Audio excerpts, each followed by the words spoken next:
Well, now to a developing story involving artificial intelligence, bots behaving badly. ChatGPT and other AI programs have truly captured our imagination this year, but those who have engaged with the tech via Microsoft Bing have come away both startled and unsettled by some of the bots' responses. One person said he was actually frightened by the interaction.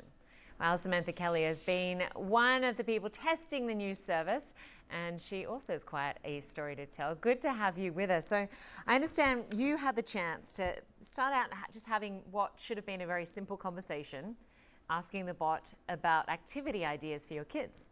What happened? Yes, exactly. Yeah, it was very charming and very helpful in the beginning.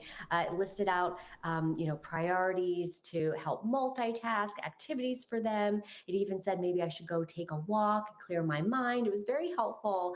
But then over time, I started to ask more questions. I started to push it a little bit more, and the chatbot did not like that. It eventually called me rude and disrespectful.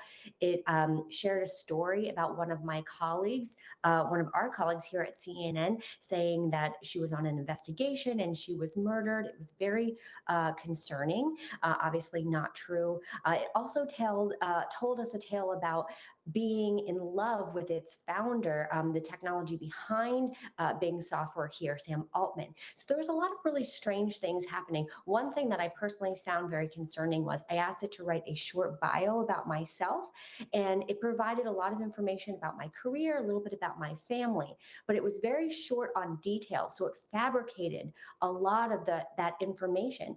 And for somebody who might not know me, they could read it and think that it was true when in fact it wasn't. And that's especially concerning when it's coming from being a search engine that's supposed to be reliable and have factual information. And it's interesting from what I've been reading, other journalists testing this technology have had a similar experience with what you call this Jekyll and Hyde persona from these bots. Right, exactly. Yeah, people are posting their experience online. Bing responded and said that the longer you talk to these bots, 15 questions or so more, it starts to reflect sort of the tone, or become argumentative, depending on sort of what the user is putting out there. But that can be a concern, and especially if you're looking for factual information. It's sort of the onus is on the user to then decide whether or not whatever information they're providing is true and what you should do with that information. And I think that is sort of what's frightening. This is sort of a real experiment that these companies are doing right now, and they need us to test this. The Yeah. companies are saying that it's a learning process.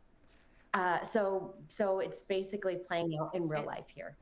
Samantha Kelly, it certainly is a fascinating way to test new technology. Good to have you with us. Thanks for sharing your experience. I'm Lynda Kinkade. Stay with CNN. One World with my colleague Zane Asher is up next. Have a great weekend.